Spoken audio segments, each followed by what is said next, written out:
Hi, Kirsten. You're muted. You can unmute yourself if you want to. Hi, Christine. Y'all can unmute yourselves. Oh, there you go. I just wanted to say I'm Zooming from work, so I'm going to be eating my lunch, and I'm sorry, but... No apology needed. You don't have to talk unless you want to, but okay. Yeah. So feel free.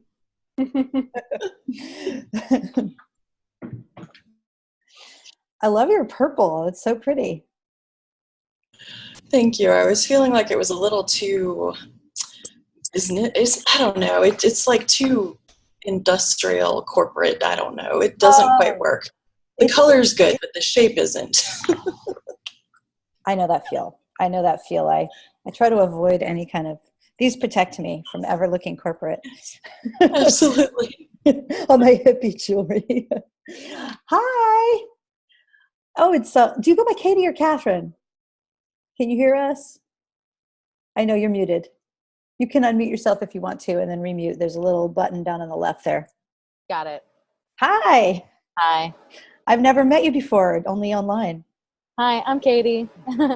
I suppose my name does come up as Catherine, but I usually go by Katie. Okay, cool. Yeah, I forget where it was. Anyways, yeah. Hi, I'm glad you're here. Thanks. So yeah, we'll wait a couple more minutes. We have like 11 people registered, and 2 people told me they weren't coming. So, there's Megan. Of course, Megan is here. Hi, Megan.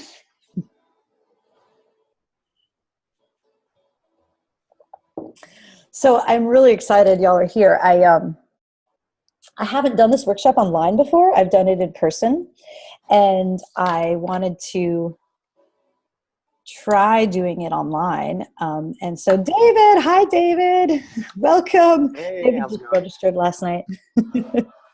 I was like, what? David's coming, hooray. I had it on my calendar. I just, hadn't actually registered. I think you're the only guy, David. Keeping you in suspense.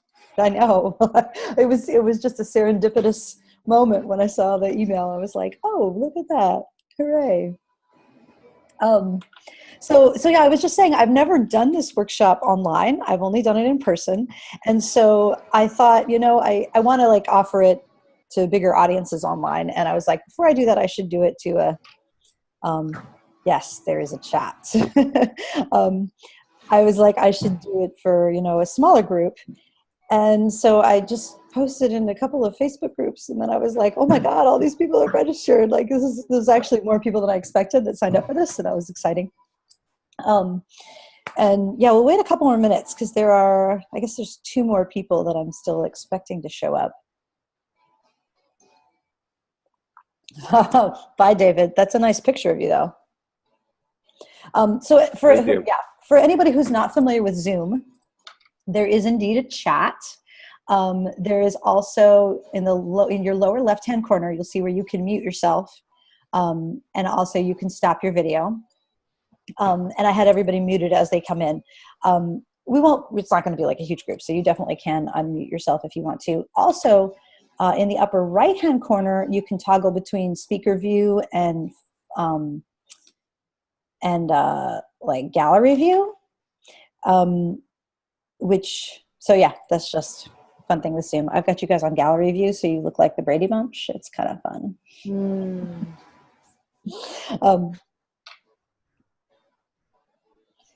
So yeah. Anybody want to introduce themselves while we are waiting for a couple more people to show up? Megan, you look all excited. Introduce yourself to everybody. I'm excited. I've been looking forward to this. Everyone here knows that you're rather brilliant. So Lisa and I, for those of you who don't know our connection, which I think is only Kristen and Katie, I don't know if you know how Lisa and I work together at a company called Miracy. And there's a theory that we've got going that we only both worked there so we could meet each other and become friends forever. So that was the reason for that. I have a company called One Stone Creative, recently renamed. We do content repurposing. And I like to consider myself a generally useful internet person. Kirsten, I think I've told you about Megan. Megan is my best friend who lives in Canada. And I'm real. Not like most like Canadian girlfriends. I do exist in space. Yeah.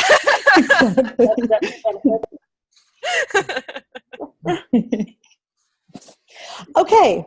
Well, I think we're going to go ahead and get started, just because I have a ton of stuff to cover. So if more people pop in, then, they'll be here when they get here. So we are going to finish in 1 hour. Like I think I said in the thing, I wanted people to be able to fit this in their lunch break if they needed to, Christine. So that's exciting. People are doing that too. So anyways, like I mentioned, I've only done this in person before. I haven't done it online. And what I've been doing for the last, however many years, 5 years, I guess, is I've been offering partner marketing services to, but everybody go ahead and mute yourselves right now so that we don't have background noise. And, but we will have opportunity to chat, like real life chat. So I've been offering like services where I do all of this for them, like where I do like the marketing strategy and also the implementation. And one thing that has started to frustrate me over the last year or so is just that, well, longer than that really. There's just a lot of people that I want to be able to help that can't afford done for you services. And so that's a big piece of the reason why I'm kind of transitioning more into teaching people how to do it for themselves. Because to me, this is just the most effective kind of marketing there is. That's why I started specializing in it. And I could, if you want us to talk politics after, we can say after. But I really think that like small entrepreneurs like you guys are incredibly important to the world. Possibly the last hope for civilization. I know that sounds dramatic, but there's a lot to that. But anyways, so lately I've just really been feeling like I wanted to do more to help people who are much more early stage and just getting started. And this is like just such a powerful way to kind of kickstart your business. So that's kind of what my motivation is in teaching this workshop. So here's what we are going to cover. First, I'm going to talk about what partner marketing is and how to make it authentic, because a lot of people do it in a way that is, I don't want to say sleazy, but I'm going to say sleazy.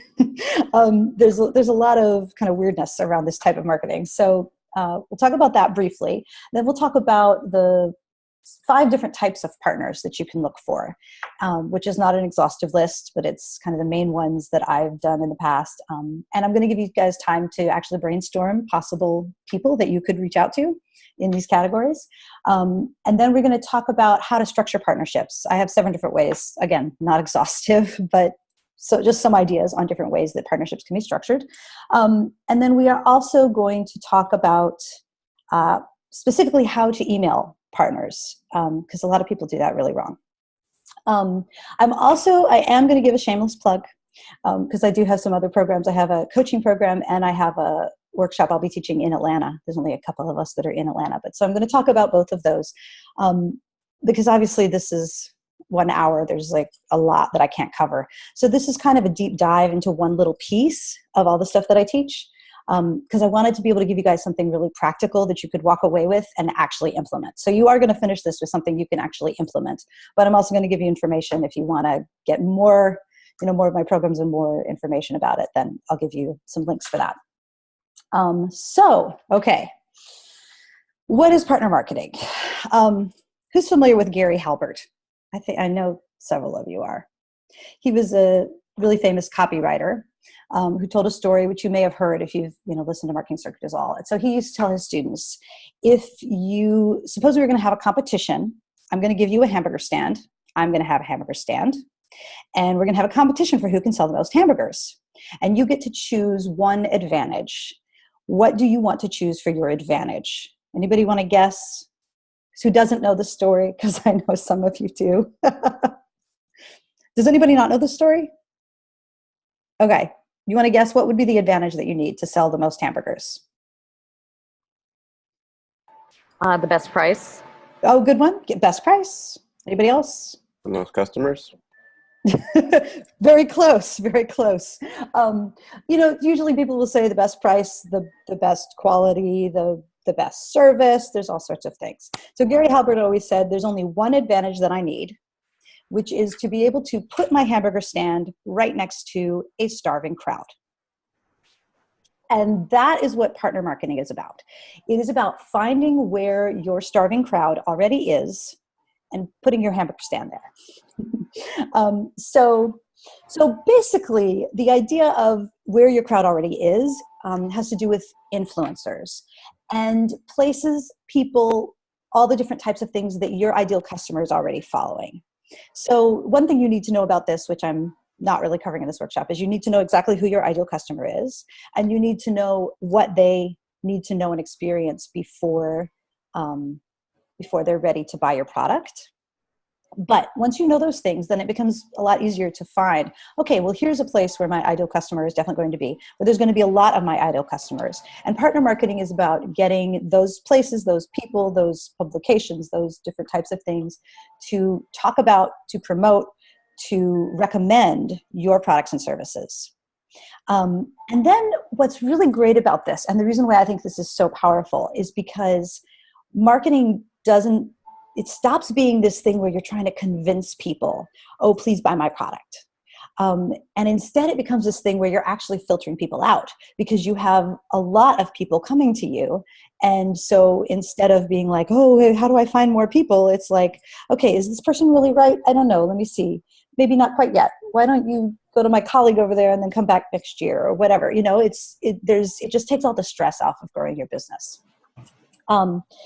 So I want to talk about real quickly. There's 3 keys, I think, to making this really authentic. I mentioned that a lot of people do this in a way that is a little dishonest. So number 1 is to find partners who really do have your ideal customer and who are missing what you can provide. I'll just give a couple really obvious, easy examples of that. If you sell socks, find a partner who sells shoes. If you sell, and this is a real example from a client that I worked with, if you sell a baby product, find a website that lets people create a baby registry. If you sell, another real client, a course that teaches people how to build online courses, which is a little bit meta, find a partner who has a software that helps people create online courses but doesn't teach them how to do it. Megan's nodding because some people know about those partners. So that's what I mean when you find something find a partner that has your ideal customers but isn't offering what you offer. And this makes just a natural authenticity in the partnership because you both are giving something to the customers and you're both adding value. And so then it doesn't feel like, it doesn't feel like you're begging them to promote your thing. They're like, oh, of course I want to promote this because my people need this. So that's number 1. Number 2 is key to being authentic is actually be authentic. And this is important to mention because a lot of people who teach this kind of stuff will tell you, you should basically go out and pretend that you really like someone and fangirl over them and schmooze them in order to get them to recognize you when you finally get around to pitching them. And this is really like, that guy that pretends he just wants to be friends with you and really he wants to date you and he won't admit it and it's super annoying and it's super dishonest and he won't go away. And so some people will say, like, before you pitch a partner, say if you're going to pitch a blogger to do a promotion for you, you should comment on their blog 15 times first. That is just so disingenuous. That is nonsense. You don't need to do that. If you're commenting on their blog because you love their blog and you enjoy reading it and you have stuff to say, that's awesome. That's authentic. But if you're doing it because you're hoping that eventually they're going to recognize you and be willing to promote you, forget about it. It's stupid. And something that I think is important about this is if you have something really valuable to offer, something that is really valuable for these people that are following this person, then you don't have to prove that. You don't have to defend that. It is okay to just send a straightforward, hey, I was wondering if you might be interested in helping me promote this. Here's why I think it's useful for you. So don't be afraid to ask. Don't feel like you have to prove that you're good enough or that you care enough or whatever. Like if you have something valuable, you can just offer it. And that brings me to the 3rd key point of being authentic in partnerships, which is knowing your value. And this again gets into some stuff that I'm not going to go into in this workshop. But I'm not talking about like this, mental, I feel worthwhile, but I'm talking about like actually knowing really what your unique selling proposition is, what's really special about your business, what's really unique about your product, and what the value is that you're really delivering to people. Because once you have a deep understanding of that, then it's very easy to say, hey, this might be valuable for your people. Here's why I think it might be. What do you think? Let me know. It becomes a much simpler conversation. And again, it's a conversation about fit and filtering, and not a conversation about convincing or persuading or selling. That's true when you're talking to partners as well as when you're talking to customers. Okay. Any questions so far? That was just my little intro on what authentic partnership is. Okay. Deep breath. Now we're going to get into some more nitty-gritty stuff. So, types of partners. Again, this is not an exhaustive list, but you know what? I'm going to type these in the chat just so you can look at them, because I'm going to have you guys do something with them. So, first one is complementary businesses. I mentioned that already. This can be a really obvious thing for you. If you sell socks, find somebody who sells shoes. I'm offering this workshop for entrepreneurs. I am pitching it to co-working spaces, because those are communities of entrepreneurs that like to provide educational information for their customers or for their members.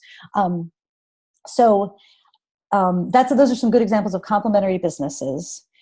And so if you think about your own business, you can think about the other types of things that your customers also need that will help in order to implement your product, or before they get your product, it helps them to have this, or even just things that are very, parallel, but not the exact same thing. And you want to be careful with that. You actually can do stuff with your competition too. I don't believe in competition. That's not a thing. But you absolutely can do, complementary promotions with people that you might think of as competition. So I always recommend, keeping your mind open on these things and trying to think in creative ways about the types of things you could do. Kirsten, are you actually there? Kirsten has a farm, which I am an investor in. That's how I know Kirsten.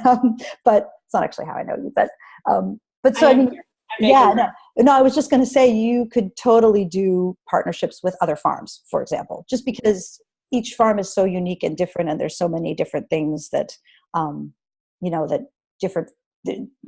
there's a different flavor, even just from the soil. So anyways, that again goes back to knowing what's unique about you, enables you to find the right kinds of complementary businesses.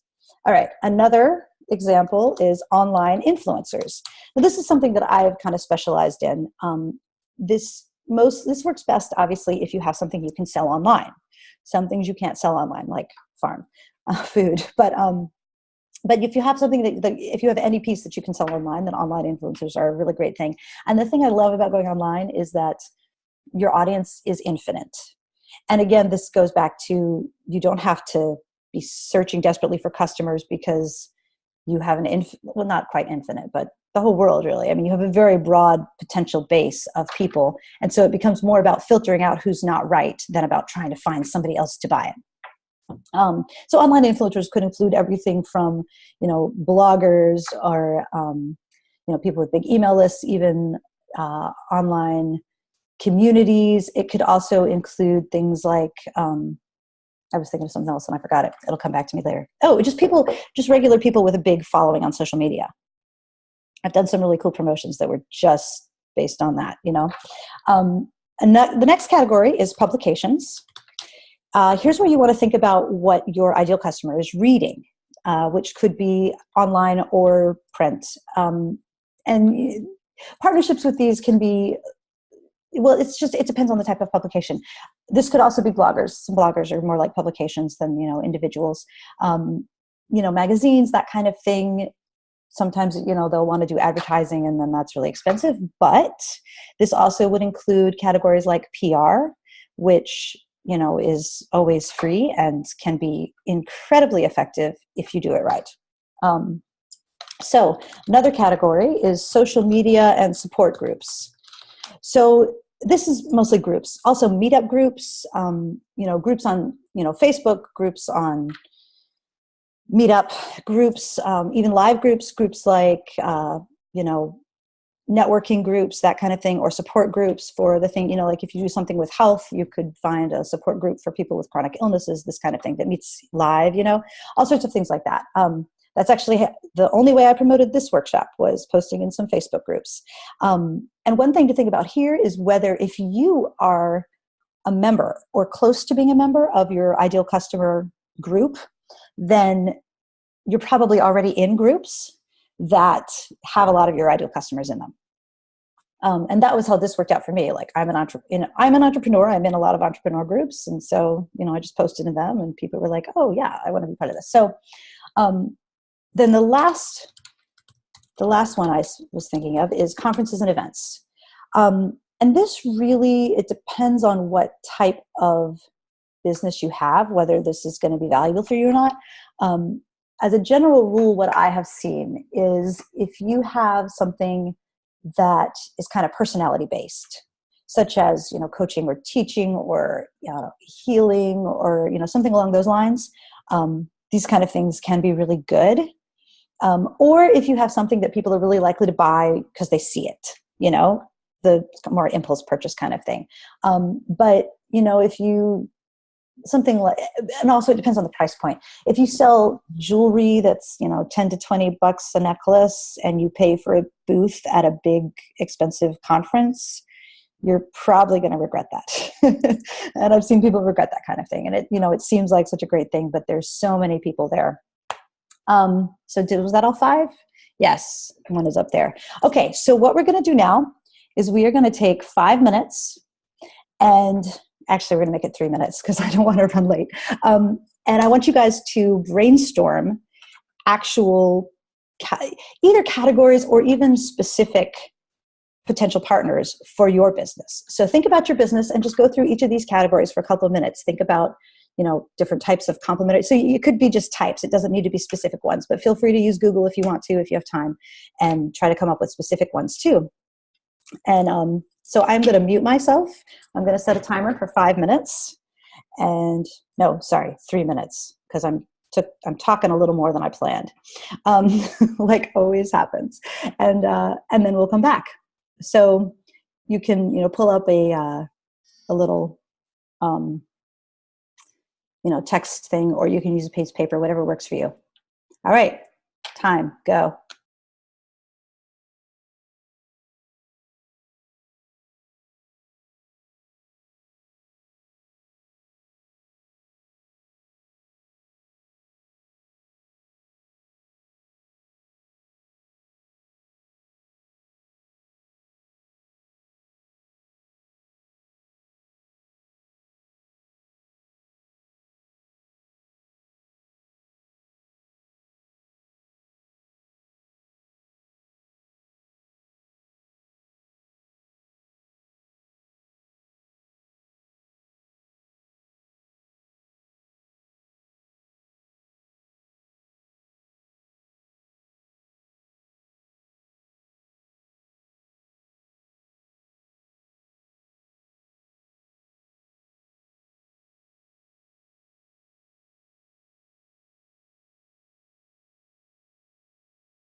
Okay, time's up. Does anybody want to share? Feel free to just unmute yourself. And we will give you feedback on your thoughts.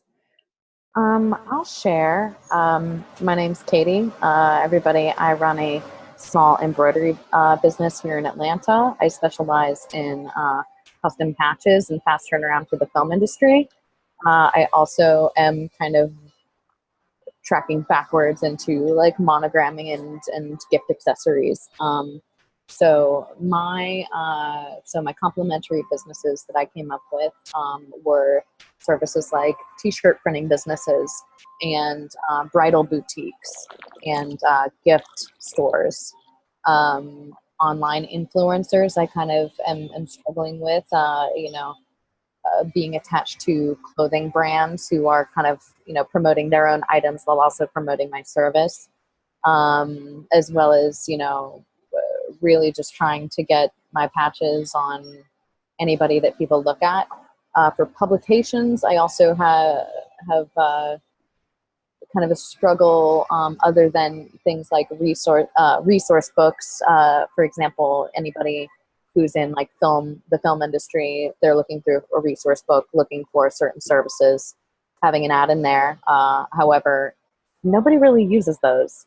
So social media and support groups, there are groups online for, local makers who support art departments. And then conference and events is, literal actual garment decorating conferences and holiday markets. I love that. Those are all awesome. For online influencers, I would add, you could find people with a large following on Instagram. Mm-hmm. And I would say at least like 6,000 to 10,000 followers is what you want to look for, and offer that person a free monogram, maybe for a particular life event or something like that. I don't know if that would, or maybe a discounted one. And then, because that's very visual, mm-hmm. Another thing you might consider, if there are any like causes that you care deeply about, you can reach out to organizations that work in those areas and say, hey, I'd love to help you with your design and, things to promote your cause. Cool. Yeah, that's great. You could also do something with clothing brands. I had a client that did this, where you do a partnership where they design a monogram, or, they like commission a monogram, and you put it on, or not some kind of something that goes with their brand, mm-hmm. and you put it on, a particular piece of clothing, and then they do all the promoting for you, but they pay you a commission on sales. Yeah, I have done one of those in the past few months, which did go very well and is good for my business. Which you can see on alternativeapparel.com if you shop there. Oh, cool.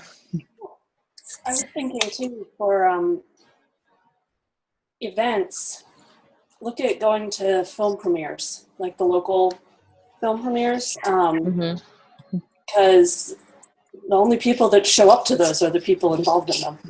Right. Yeah. Film festivals coming up. Exactly. Yeah. Oh, that's a great one. That's a great plan. Mm-hmm.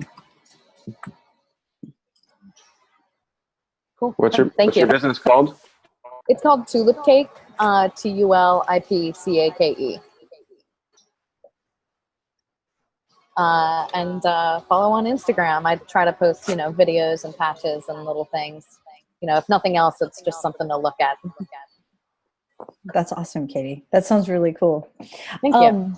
Yeah, thank you. Thanks for sharing. Okay, I'm going to have somebody else share on the next section because I don't want to run out of time. But that was awesome. That was some great brainstorming, Katie.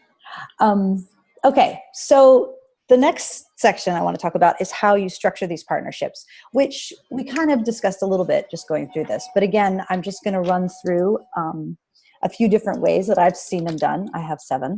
And again, I will type these in the chat. And actually, wait, before I do that, let me say, it is very important when you are reaching out to a prospective partner. 2 things are very important. Number one, you need to know that You're not going to know for sure how it's going to be structured until you have that conversation with them. That's always going to be a conversation. But number two, you need to have a pretty good idea. And here's why. Katie, can you mute yourself again? I hear some background noise. Oh, thank you. Yeah, thank you. So here's why. Sometimes people will send an email to a prospective partner, and let's say a blogger. I get these emails because I have a blog that I haven't touched in years, but I still get people pitching me wanting to promote stuff through my blog. And so they're like, hey, I was just wondering, do you ever take guest posts on topics that have nothing whatsoever to do with your blog? Or if not a guest post, would you maybe, I don't know, do a giveaway of my product, which also has nothing to do with your blog? Or how about, I'll pay you an affiliate commission, or what do you charge for ads? And I'm just like, what the hell? Like, what the hell do you want? And who the hell are you? And why are you pitching me when you haven't even read my blog? But even if they're pitching me stuff that does have to do with my blog, I'm still going to totally ignore that email because this person has no clue what they want or what they're doing. So when you're pitching somebody, you want to have a pretty good idea of what they're probably going to be willing to do. So you're going to want to, research them as much as you can. So for example, I'm pitching co-working spaces to let me do this workshop, for their community. So before I do that, I look at their website. I try to find whether they ever do lunch and learns for their community. Most places do. If they don't, then I'll say, hey, is this a thing you ever do? If I'm pitching a blogger to ask if they'll, promote something for an affiliate commission, I'm going to ask them, hey, do you ever do affiliate promotions? Is that a thing that you do? Because some people will just be like, I never do that. Thanks. Your product sounds great, but I'm not interested. But at the same time, you might say, hey, would you be willing to do this for an affiliate commission? And they'll come back and say, actually, I'll do it for free because I think it's awesome, or maybe they're not really going to say that probably if you already offered to pay them. So you want to have an idea in mind of what they're probably going to want, but it's going to be a conversation. So again, there's really like two key ways that you can add value to your partners. Well, three. There's three key ways. So one is if you have an audience, you can promote them to your audience. Katie mentioned that she has an Instagram following, so she could do an exchange. That's one possibility. Another possibility is you can pay them. That's where you pay for advertising or affiliate or something like that. You can actually just pay them money. And then the third possibility is you're just giving something that their audience needs, and it's just adding value purely by that. Like a workshop can be a good example of that kind of thing where people are just like, yeah, just, do this workshop because my audience needs it, So, but within those categories, there's different ways to structure it. So that's what I'm going to give you some examples of. So the first one is co-promotion.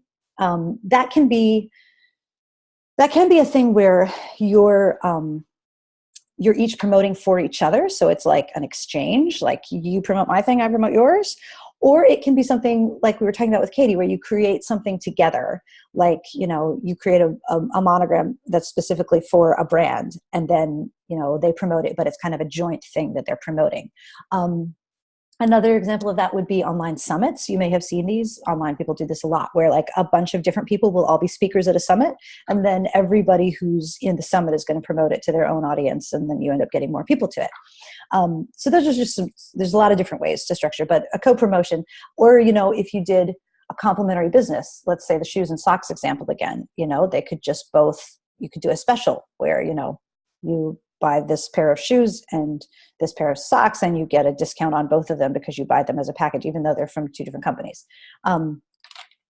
So another example, which I mentioned, is affiliate. And this is one that really gets a bad rap. A lot of people feel like affiliate is very sleazy. I've actually specialized a lot in affiliate stuff, and I like it a lot because if it's done well and authentically, it can be really valuable to both sides, because what happens is both sides get paid, but neither side has to pay. So that's kind of nice. So for you, if you're just, if you're like relatively small and you're just starting out, it's very similar to advertising. Like, it's the same kinds of things that a lot of people will charge you advertising fees for. But the nice thing is, instead of paying just for the fact that they're, sending an email about you, or, publishing something about you on their publication, you're only paying them based on the number of sales that they make. So that's really nice for you, particularly if it's a new partner and you have no idea whether this partner is actually going to work out or not. It's really nice to just pay a commission, because then it's not going to break your bank. You're only going to pay for sales that you make. And it can be really nice for them too, particularly if they have a larger audience. People who have big audiences, and this was kind of a surprise to me when I first got involved in this, because I imagined that people who had a big audience would only ever want to sell their own stuff to their audience, and they'd be real hesitant to sell anything else. But the truth is, people who have a big audience, they don't want to be making their own products all the time. And it's nice to be able, they've built this audience as their livelihood. It's their business, so they want to be able to get paid for it.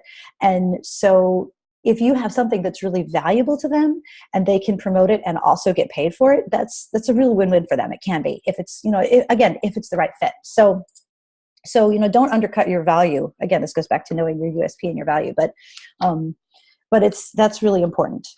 Advertising, I mentioned, again, that's pretty straightforward generally. A lot of publications want advertising. And this is a thing where, you want to be thinking about it when you pitch. I very rarely pitch somebody and say, hey, I want to run an ad, because ads, I'm doing this for years, and it is always a crapshoot. Like, you can never know for sure until you've actually run an ad how it's going to do, because there's so many variables. And especially if it's, if you've already run a promotion with that partner and that their audience is good and their audience responds to your messaging, that's one thing. But when it's a new partner and you're running an ad, it's just like, no.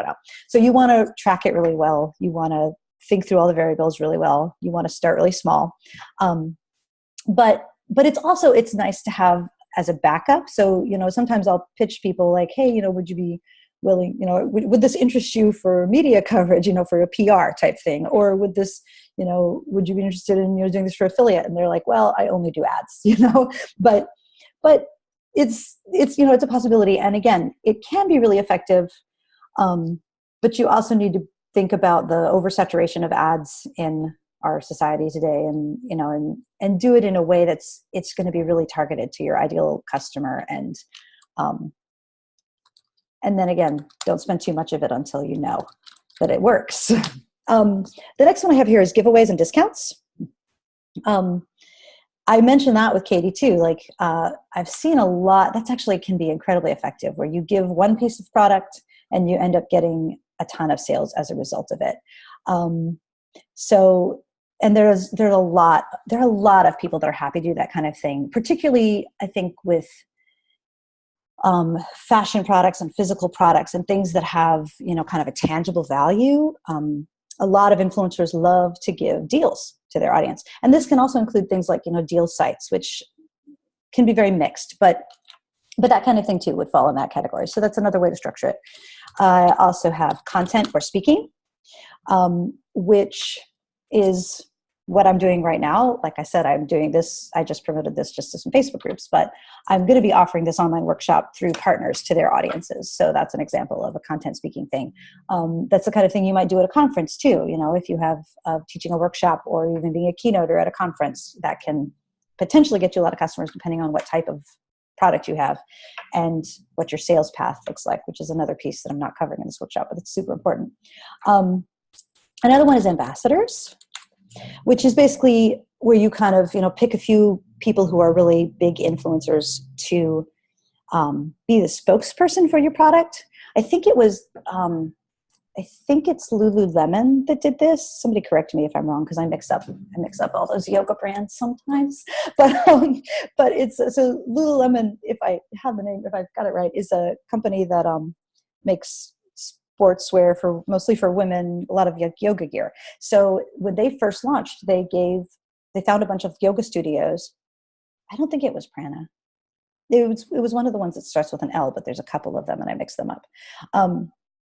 Anyway, they gave a bunch of gear to directors of yoga studios, and they just for free. They're like, here, we want your feedback on this. Tell us what you think. But everybody loved it and took lots of pictures of themselves in it and told all their members of their studios about it. And that was how they launched. And then you also see there's a lot of companies, and this again can get into sleazy, but there are a lot of companies that, you know, have people, the work at home thing, they're MLM things really, but they structure it as ambassadors. Again, go back to the keys of authenticity. It can be done in a good way. It isn't always. And then the last one I have is reviews, which could be everything from, you know, getting one big influencer, like a blogger, for example, to write a review of your product, to, you know, getting a lot of your customers to write reviews on Amazon, for example. So yeah, those are kind of some of the major structures. Again, you will not know for sure what type of structure is going to work best for a specific partner until you actually talk with them. But it's good to have an idea in your head when you're pitching them, so you kind of have an idea of what you want. So again, we're going to take 3 minutes, and I want you to go back through the partners that you looked at. And if you don't have anyone real specific, that's okay. But if you can get more specific, that's good. But try to brainstorm what you think might work for them. And again, feel free to use Google. You can, you know, go look at it. You know, if you're thinking of like, oh, clothing stores, well, would they ever do a co-promotion? You can go look at a website real quick of a clothing brand and try to skim through and see if they ever do that kind of thing. All right, I'm going to mute 3 minutes.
Can I ask you a question, Lisa?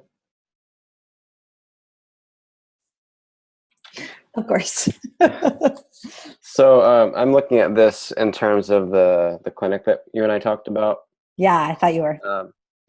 So, you know, if we're looking at moving, well, they already are using a sliding scale, but if we're looking at, you know, not having a fixed price, but trying to like garner generosity and support, how would you apply any of these to that kind of scenario where it's a service, it's like a mission, it's you know, it kind of leaves some of the decision making up to the customer or client about what they're going to pay.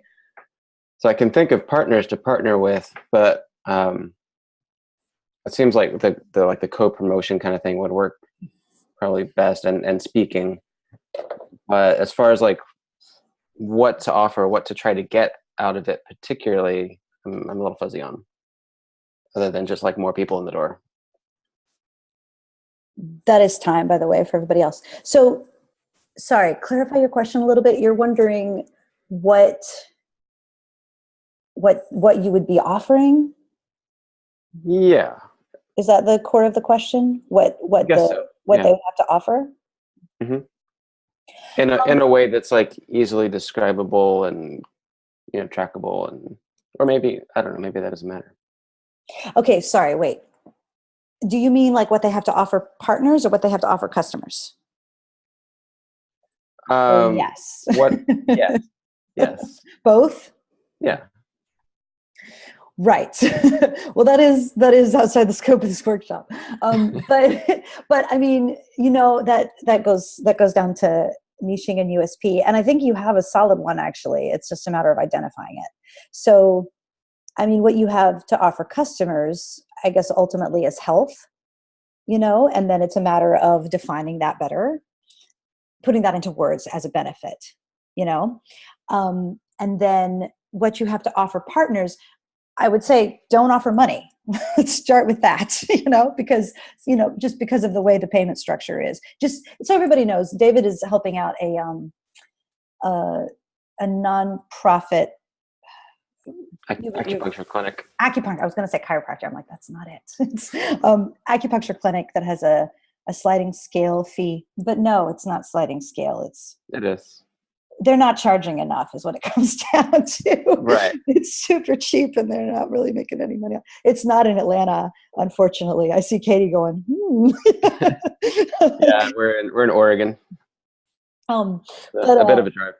Yeah, unfortunately. I don't think it's worth the money to drive over there just to get acupuncture for cheap. But they're that good. Yeah. So I would say this is a good question, though, particularly. So if your business has like a nonprofit component or a feel good component or a give back component or a save the world component or anything like that, that's a huge value in of itself.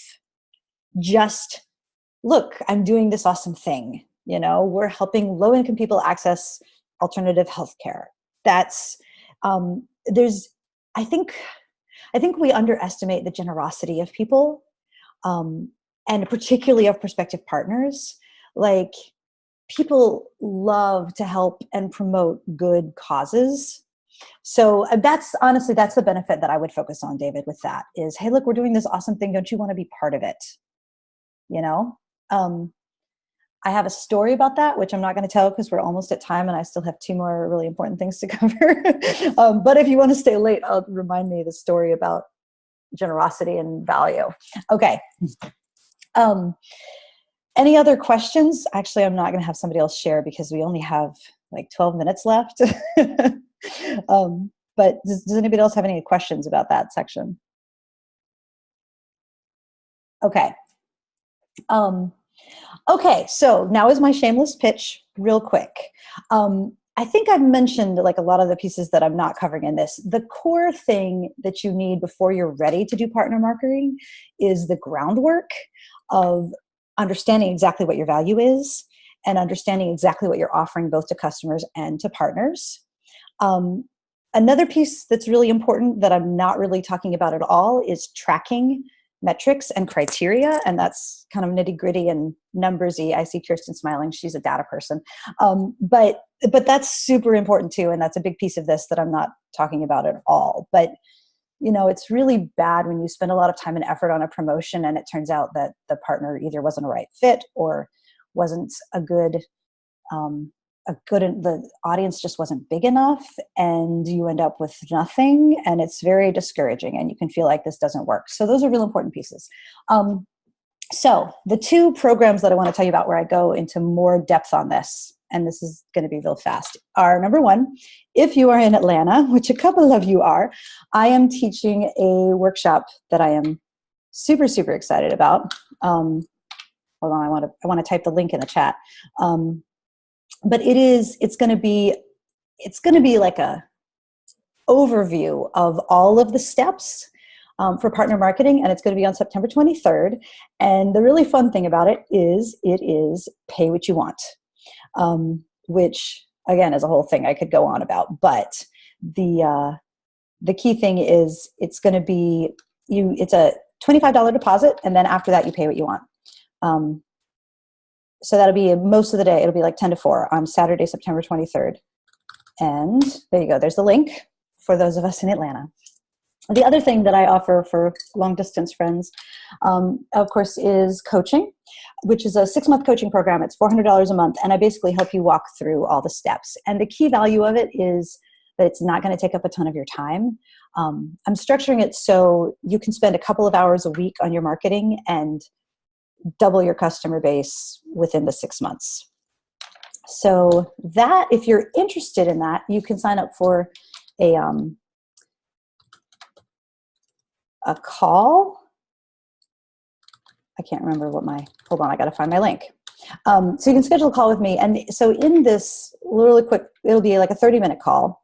We'll talk about what's not working in your marketing right now, whether you are at the right place in your business for partner marketing, and what is your next best step for business growth, which might be partner marketing, it might be something else.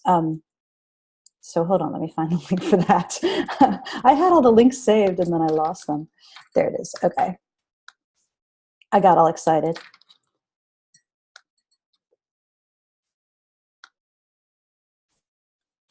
There you go. Okay. So any questions about that real quick? Okay. Last thing is email pitching. And I pretty much always do this by email because it's low pressure. You know, people make cold sales calls and stuff like that. But to me, that's very high pressure, especially if you're trying to reach out to somebody who has is busy and has a big audience. And, it's just, you don't want to bug them like that. So I always do email. And the important thing on this is there are 3 steps to your email conversation. Most people try to put everything into the first email, and this is terrible because what happens is, Megan's grinning because I've told her this before. She's been using this process. So you send, this one email and it's like, hi, so I really love you and I love your work. And I got this thing and I thought people might like it. And so maybe we could do this type of promotion or maybe that type of promotion or I don't know, maybe you prefer this. And so here's all the information about it. And here's 16 paragraphs about my wonderful product. And so I don't know if you want to maybe talk more or something, let me know. And this is real. Okay. This really is how people pitch, and it's terrible. I get emails like this and I'm just like, what the heck is wrong with you? So the key thing, you're going to send 3 emails. Your first email is going to be very, very, very short, like 5 sentences is ideal. And this is a lot harder than you might think. But basically it's going to include a couple of components. First, it's going to include, well, I'll give you a overview first. So it's basically just a brief question trying to establish, do you ever do this kind of thing? Because some people never, ever, ever say anything about anything that isn't their own stuff, they just don't do it. It's just not something that they do. So that's your first thing is, hi, here's how I heard about you. And do you ever do this kind of thing? And then if so, here's a really brief description of the value of what I offer. That's the value to their audience. Okay. So that's actually really hard to write. I've been doing this for years and I still have a really hard time writing it about my own stuff because it's just hard to say, like, this is the value of my thing. And then the last sentence is, if that interests you, may I send you some more information? So again, the description of your product, you want no more than 2-3 sentences tops, ideally 1 sentence, which again is really hard to do, but you don't need to tell them all the details about it. And there is a psychological component to this, and I don't feel like it's manipulative because it's also respectful. It's respectful of their time. If they're not interested in this kind of thing, they can just ignore it or they can just not reply, and you didn't waste a ton of their time trying to read a really long email. But also if they are interested, they're going to reply and say, yes, please send me more information. And there is a psychological component to that because once they've said yes once, they're more likely to say it again. They're kind of committed, but also they said yes because they meant it, So in your next email, you're going to send a little bit more detail about your product, but not too much. So 1, maybe 2 paragraphs, You can send them a link to a landing page or something like that has more details. So you're just like, well, here's what I offer. And again, you're going to focus on why it's valuable to their people. So you're going to say, here's the 3 benefits that your customers would get from this thing. And then the end of that email is just, would you be interested in a phone call to talk about this? Actually, sorry, don't phrase it like that. Say, if this interests you, can we set up a phone call? You want to ask, every email you want to end with a direct ask that's a very simple yes or no. So the first one is, can I send more info? Number 2 is, can we have a phone call? And then honestly, I've been doing this for about 5 years and I have no structure for the phone call because I've never not had somebody sign up on a phone call. That phone call, you just like, you give your little spiel about here's what my product is, and then you answer any questions, and then they say, okay, let's schedule it. That's really, that in my experience, that's how it works. I'm still waiting for the time when somebody on a phone call is like, actually, this sounds stupid, I don't want it, but that's never happened to me. So I have no structure for that. That's just all there is to it. And I actually, okay, we only have a couple minutes left. Here's what I want to do though. I'm going to give you guys 2 minutes. I'm going to read you an email that I wrote. I mentioned that I'm promoting this workshop to co-working places. And I'm using this as an example because now you've sat through the workshop, so you know what it is. So this is an email that I sent to a co-working space in Atlanta. And we're still trying to schedule a phone call because he's super busy. But they wrote back and said they were interested. Yes, let's have a phone call. And so I'm pretty sure this is going to work out as a yes. And this is the template that I've used for several other co-working spaces, and I do have one scheduled right now. So this is what it says. Hi, Ramon. I found Thrive recently through Google, and I love what you're doing, especially the give back component you offer members. So cool. This is one of those things that sometimes people do in a sleazy way. You don't want to make up something that, to try to compliment them falsely. Only say this if it's true. That said, if you are pitching a potential partner and you can't find anything you admire about them, you're pitching the wrong partner. Don't bother. Don't work with people you don't admire. Okay? So you've even if you just found them, you can be like, oh my God, this thing is amazing. And you can tell them that. It's true.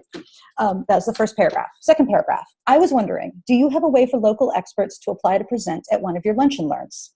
Side note, I know they have lunch and learns because they're listed on their website.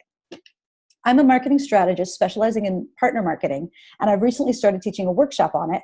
I'd love to do a mini version of the workshop for the Thrive community. It's one of the most effective marketing techniques there is, especially for businesses that have the potential to scale. This is too long, I'll be honest. It's 3 sentences. But it's explaining the value to their people, right? New paragraph, can I send you more info, or can you tell me about your application process? And then last paragraph, thanks, looking forward to connecting with you. That's all there is to it. So we have exactly 2 minutes left, and I want you to take these 2 minutes to write an email, or at least an email template. You probably don't have like specific prospects picked out right now, but I want you to draft an email template that you could use to actually pitch one of these partners that you're thinking about. So look through the list that you have, pick the one that feels most exciting to you in this moment. We're actually going to take one minute because this shouldn't take long. All right, go.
Okay, thanks you guys. Was that enough time? This should be really easy. I'm cracking up because Megan just sent me a message in a Slack group that we're in. There was a pitch to me. I'll read it to you guys because it's awesome. It says, "Dear Lisa, I loved the live workshop I just attended. You did a great job and shared some really valuable information. I have an idea for how you can take the content you just shared and turn it into several pieces of really high value assets to help scale this. If this interests you, can I send you some more information?" Brilliant, right? Brilliant. Okay, we are at time and we actually covered everything. I'm super pleased. But does anybody have any questions, any thoughts, any concern? Oh, somebody, oh, Kirsten did, oh, Kirsten sent me one in the chat here. Can I read yours, Kirsten? Hey, Lisa, just took your workshop and it was awesome. I'm doing a DIY CSA for folks interested in home gardening next year. And I happen to know you live in a community that might be interested. Can I send you more info? Yes, you can. Yeah, that's awesome, guys. Anybody else want to read theirs? These are great.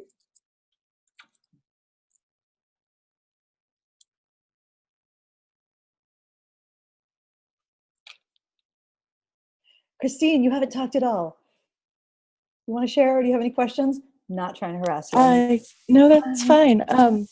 I can't read what I wrote because I'm not done and it's too long. I'm always too long. Yeah. I'm a writer that just, likes words too much. But this was awesome. Thank you very much. And I'm going to see if I can't I know we talked about me coming to Atlanta for the last one. I might see if I can make it for the one next month. That'd be awesome. That would be so awesome. Okay, well, any final questions? Okay, super. All right. Okay, well, I'm going to stop recording. There we